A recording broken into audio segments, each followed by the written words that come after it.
Alors, j'aborde les législatives et cela depuis plusieurs mois de façon sereine, de façon mobilisée avec l'ensemble des sympathisants et des militants du Parti socialiste, car la circonscription a été modifiée. C'est une circonscription maintenant qui compte 172 communes, 10 cantons, 150 000 habitants. C'est la circonscription la plus peuplée de France. Et je pense qu'au regard des résultats de dimanche, mais il faudra aussi attendre la confirmation du 6 mai.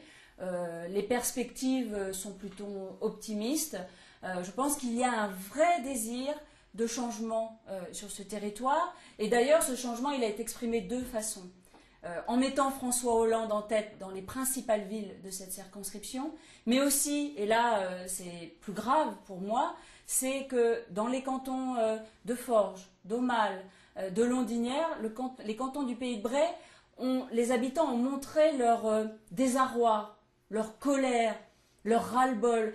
Et j'ai senti, au travers de mes visites dans les communes, j'étais jeudi et vendredi sur le canton de Londinière, ce sentiment d'isolement, ce sentiment de peur. Et je pense que cette sanction, ce résultat, ce désaveu massif envers Nicolas Sarkozy montre bien que les Français en ont marre. Et ce vote massif dans les communes rurales pour le Front National, M. Sarkozy en est responsable parce que dans beaucoup de communes en milieu rural, les services publics ont disparu, les écoles ont fermé. Et donc vraiment, c'est l'isolement et ces habitants ont peur peut-être du lendemain. Donc je comprends ce vote, mais je pense que M. Sarkozy est responsable de cette montée du Front National, notamment en milieu rural, dans nos communes sur le Pays de Bray.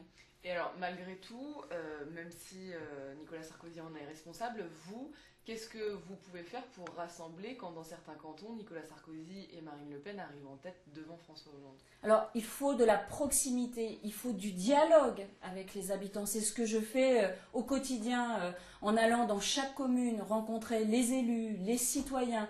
Il faut parler avec les habitants et il faut aussi leur faire des propositions qui permettent demain de changer de politique, à la fois pour le redressement industriel, le redressement agricole de notre pays, mais aussi pour donner les moyens à notre éducation nationale de remplir ses missions. On le voit bien, la carte scolaire a vraiment cassé le service public de l'éducation nationale.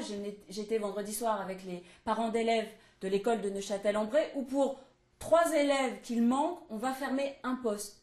C'est absolument scandaleux. On ne donne plus les moyens aux enseignants et à l'éducation nationale d'exercer cette mission. Et on sait bien que dans nos communes rurales, nous avons besoin de ce lien avec l'éducation nationale qui permet à nos familles de donner à leurs enfants l'égal accès à l'éducation et à la formation. On le voit aussi en milieu rural en matière de démographie médicale.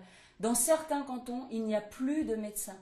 Et donc, il faut contribuer à retisser le lien, à faire en sorte qu'il y ait des pôles de santé, des maisons de santé sur le territoire pour rapprocher la santé des habitants. Je pense que la proximité, le dialogue peut permettre de redonner confiance, de redonner espoir à l'ensemble des habitants de cette circonscription. En tout cas, moi, c'est le travail que je mène maintenant depuis plusieurs semaines. Être à leur côté, les écouter pour préparer avec eux le projet de la prochaine mandature, des prochains 5 ans. Je veux faire ce travail avec eux, car plus on est proche de nos concitoyens, meilleures seront les réformes. Il faut effectivement avoir ce travail législatif, qui est le rôle du député, mais il faut que ce député soit proche des habitants et surtout, contrairement à ce qu'on a vécu lors du dernier mandat, le député doit assumer clairement ses choix et ses positions. Il ne doit pas, à Paris, voter une loi qui... des structures qui cassent le service public de l'éducation, pour prendre un exemple, et qui, lorsqu'il est sur sa circonscription, met son écharpe bleu, blanc, rouge pour défendre l'ouverture de l'école. Il faut assumer ses choix et il faut dire ce que l'on fait et faire ce que l'on dit. En tout cas, moi, c'est comme ça que je vais mener cette campagne des élections législatives sur la 6e circonscription. Et alors, plus précisément en ce qui concerne Dieppe, est-ce que votre principal adversaire, c'est Sébastien Jumel? Écoutez, je ne vais pas parler d'adversaires. Les Français se sont exprimés dimanche. Ils ont mis sur Dieppe et Neuville-les-Dieppe François Hollande en tête. Je pense que c'est de bon augure pour les élections législatives. Et moi, en ce lendemain de premier tour de présidentielle, j'appelle au rassemblement le plus large possible pour permettre à la fois aux Français, mais aux habitants de cette 6e circonscription, d'avoir le 6 mai François Hollande comme président et d'avoir le 17 juin Sandrine Hurel comme députée, pour donner aussi une majorité à François Hollande pour pouvoir appliquer cette politique à la fois de redressement de la France et de justice sociale dont nos concitoyens ont énormément besoin.